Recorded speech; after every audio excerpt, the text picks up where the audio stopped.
This is Marcus with All American Health. We are a non-emergency medical transportation company. I am enjoying a wonderful Friday evening of transportation. So today I want to discuss with you the word urgent care versus emergency care and how that affects your non-emergency medical transportation company.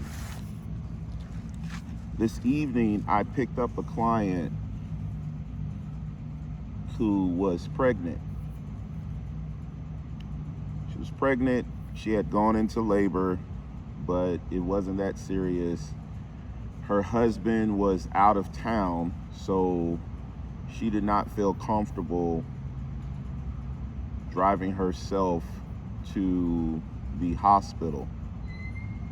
So she gave us a call, and I was happy to provide transportation services to her. And now I'm hanging out, waiting on her husband to show up, even though she's already been checked in and taken care of. Just trying to take or make that extra effort so that someone's here and available in case they send her home. That way we don't have to come back if her husband doesn't make it to her in time. Urgent care is something that you've seen a lot of over the last year or two. Urgent care center. Small little suites. They look like, you can put them in the front of a shopping plaza, and they're popping up all over the place. Urgent care is a big thing now. The reason urgent care is a big thing is because hospitals are tired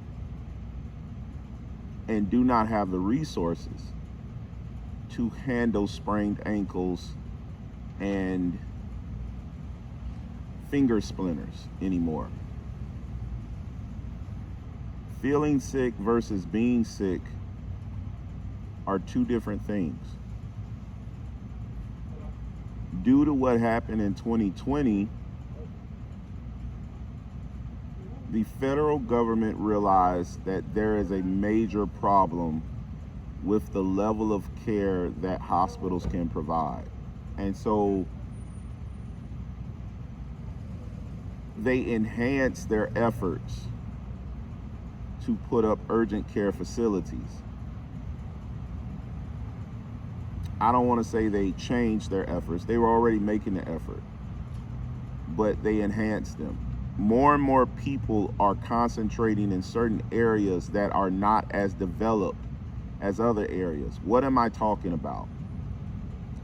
New York is more developed than Florida.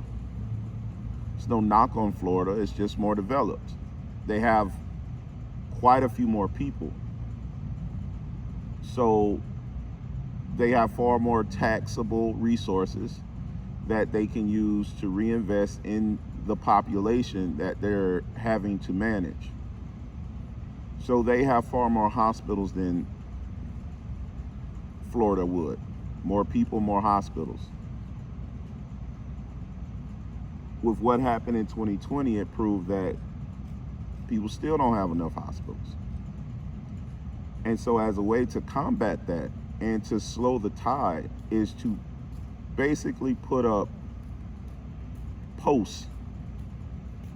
A military term would be a post, a small place where a few faithful soldiers gather and defend a remote area.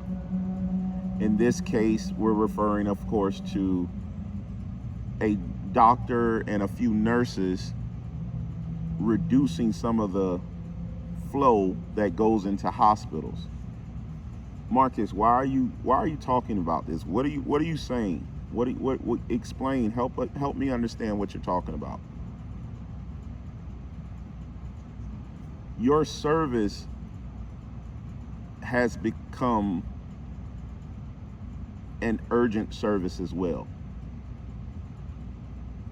Ambulances focus need to be on true emergencies. EMS, emergency medical services, are focused on emergencies.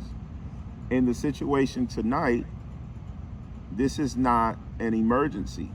It's definitely urgent. I was not interested in this woman having her baby in one of my wheelchair vans. But it's not really an emergency.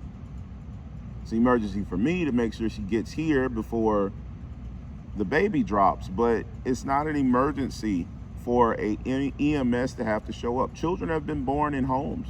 They were born in stables. If you read the Bible, I mean, it went all right for the Christ. So it's not like she had to come here to have the baby, but she definitely wasn't having it inside of one of my vehicles.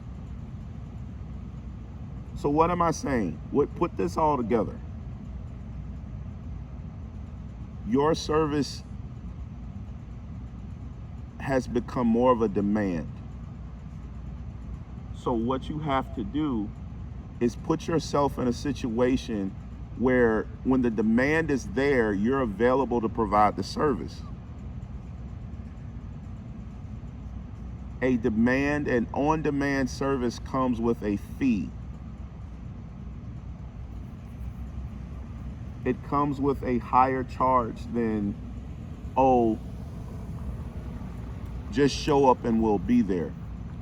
So you have to start having that mindset. Put yourself in front of people that understand, appreciate, and are willing to compensate you for your urgent services. This is outside of the realm of on-call.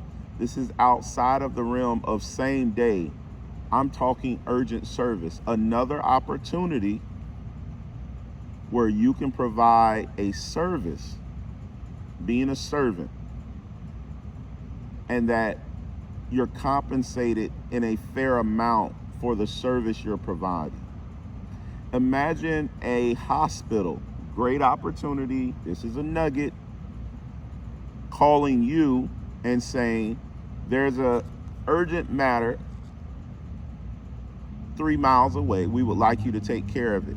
And you're able to provide that service without charging emergency rates, yet charging a higher rate than just a basic non-emergency service.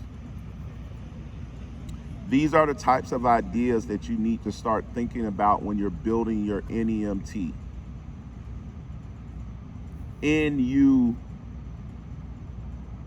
Or what would it be? Urgent medical UMT. I created a new service, urgent medical transportation.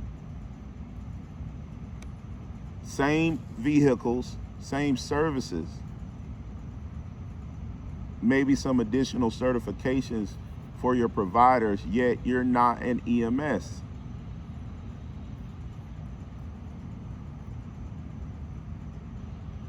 Hopefully this has been helpful. I think this is a good idea, something you guys that are already in the industry should be thinking about. You guys take care.